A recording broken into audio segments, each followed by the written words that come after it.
அது மட்டும் இல்லை, இப்போது தமிழ்நாட்டில் சமீபத்தில் உள்ளாட்சி துறையில் நகராட்சி நகர்ப்புற உள்ளாட்சி நகராட்சி துறையில் 888 கோடி ரூபாய்க்கு ஊழல் நடைபெற்றது என்று அமலாக்கத்துறை 232 பக்கம் அறிக்கையை தமிழக காவல்துறைக்கு அனுப்பியிருக்கிறார்கள். கொடுத்து இதில் விசாரியுங்கள் என்று சொல்லியிருக்கின்றார்கள். அதில் அண்ணா யூனிவர்சிட்டி அந்த ஆட்கள் தேர்வு செய்த நேரத்தில் ஒவ்வொரு நபருக்கும் பொறியாளர்களுக்கு 25 லட்சம் ரூபாயிலிருந்து 35 லட்சம் ரூபாய் ஒரு வேலைக்கு, கிட்டத்தட்ட 2500 வேலைக்கு 888 கோடி ரூபாய் வந்ததாக, அந்த பணம் ஹவாலா மூலமாக வெளி மாநிலங்களுக்கு வெளிநாடுகளுக்கும் சென்றதாக தகவலை 232 பக்கம் அறிக்கையாக அமலாக்கத்துறை தமிழ்நாடு காவல்துறைக்கு கொடுத்தது.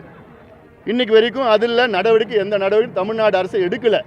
ஆனால் என்ன பண்ணிட்டாங்கன்னா, இந்த செய்தி எப்படி வெளியில் போச்சுன்னு அதுக்கு ஒரு விசாரணை, அமலாக்கத்துறையிலேருந்து இந்த செய்தி அந்த அறிக்கை எப்படி வெளியில் போச்சுன்னு அதுக்கு ஒரு சிபிசிஐடி விசாரணை. இதெல்லாம் வெட்கக்கேடுயா. எல்லாம் தமிழ்நாடு ஆட்சியாளர்கள்லாம் வெட்கி தலையை குனியணும். அவமானமாக இருக்குது. ஊழல் நடந்ததுக்கு விசாரணை இல்லையா, அந்த ஊழல் நடந்த செய்தி வெளியில் போனதுக்கு விசாரணையா? எதுக்கே அவங்களுக்குலாம் நிர்வாகம், எதுக்கு அவங்களுக்குலாம் ஆட்சி? இவ்வளோ பெரிய ஊழல் நடந்திருக்கு, அதுக்கு விசாரணை செய்து துப்பு கிடையாது. ஆனால் அந்த செய்தி வெளியில் போனதுக்கு அதுக்கு வந்து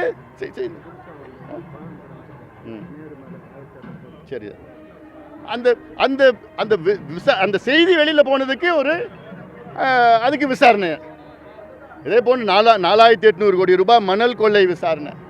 மணல் கொள்ளை அடிச்சிருக்கிறாங்க. டாஸ்மார்க்கு அதுதான் அந்த செந்தில் பாலாஜி சொல்லிட்டாரு, 10 ரூபாய் செந்தில் பாலாஜி. அதில் எவ்வளோ 30,000 கோடி ரூபாய் ஊழல். எல்லாத்துலேயும் ஊழல் நடந்துட்டு இருக்குது, லஞ்சம் ஊழல்.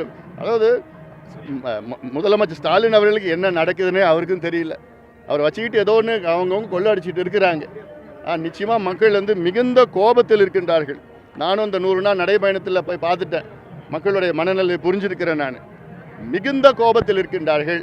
நிச்சயமாக அடுத்த கேள்வி இங்கே கேட்பீங்க, கூட்டணி பற்றி கேட்பீங்க. இன்னும் விரைவில் கூட்டணி, மிகப்பெரிய ஒரு மெகா கூட்டணி அமைக்கப்படும். அந்த எங்களுடைய கூட்டணி நிச்சயமாக தேர்தலில் வெற்றி பெறும். உறுதியாக திமுக படுதோல்வி அடையும் இந்த தேர்தலில்.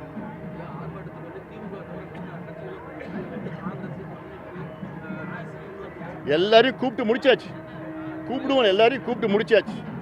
எங்களுடைய கட்சி நிர்வாகிகள் அவரை நேரடியாக சந்தித்து கொடுத்துருக்குறாங்க.